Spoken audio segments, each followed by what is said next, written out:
আসসালামু আলাইকুম দর্শক, আজকে সার্কুলার বিশ্লেষণে রয়েছে 1 নম্বর পদটি 60 মুদ্রাক্ষরিক কাম কম্পিউটার অপারেটর, যেখানে একজন লোক নিয়োগ করা হবে। শিক্ষাগত যোগ্যতা স্নাতক পাস এবং কম্পিউটারের নির্ধারিত টাইপের গতি এবং লিপিতে নির্ধারিত গতি থাকতে হবে।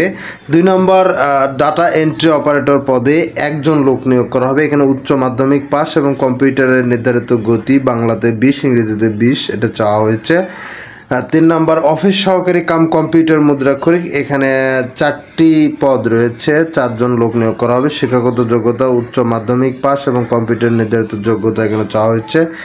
এরপর আমরা দেখব 5 নম্বর ইনস্ট্রুমেন্ট কেয়ারটেকার, এখানে পদ সংখ্যা রয়েছে 1টি। শিক্ষাগত যোগ্যতা থাকতে হবে ইলেকট্রিক্যাল বা মেকানিক্যাল ট্রেডে উচ্চ মাধ্যমিক পাস থাকতে হবে ভোকেশনাল থেকে। এখানে 5 নম্বর পদটি দেখতে পাচ্ছেন, সেটা হচ্ছে রিসিপশনিস্ট, এখানে 2টি পদ রয়েছে। শিক্ষাগত যোগ্যতা উচ্চ মাধ্যমিক পাস থাকতে হবে এবং কম্পিউটার নির্ধারিত যোগ্যতা থাকতে হবে এবং ফ্যাক্স স্ক্যানার এবং টেলিফোন পরিচালনার দক্ষতা এখানে চাওয়া হয়েছে। 6 নম্বর দেখতে পাচ্ছেন অফিস সহায়ক, এখানে 76 জন লোক নিয়োগ করা হবে। শিক্ষাগত যোগ্যতা চাওয়া হয়েছে এসএসসি পাস চাওয়া হয়েছে।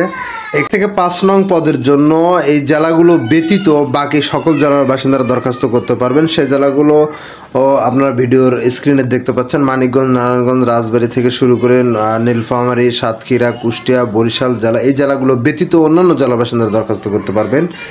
এবং 6 নং যে পদটি অফিস সহায়ক, সেই পদের জন্য আপনারা দেখতে পাচ্ছেন সারা বাংলাদেশের সমস্ত জেলার বাসিন্দারা কিন্তু দরখাস্ত করতে পারবেন।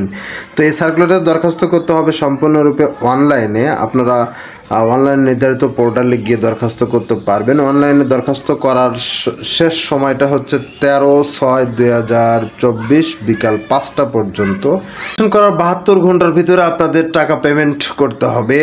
1 থেকে 5 নং পদের জন্য 223 টাকা এবং 6 নং পদের জন্য 112 টাকা। দর্শক, এই ধরনের জব সার্কুলার বিশ্লেষণ আপনার মোবাইলে সবার আগে পেতে আমাদের চ্যানেলটিকে অবশ্যই সাবস্ক্রাইব করে বেল নোটিফিকেশনটি অন করে রাখবেন। ধন্যবাদ।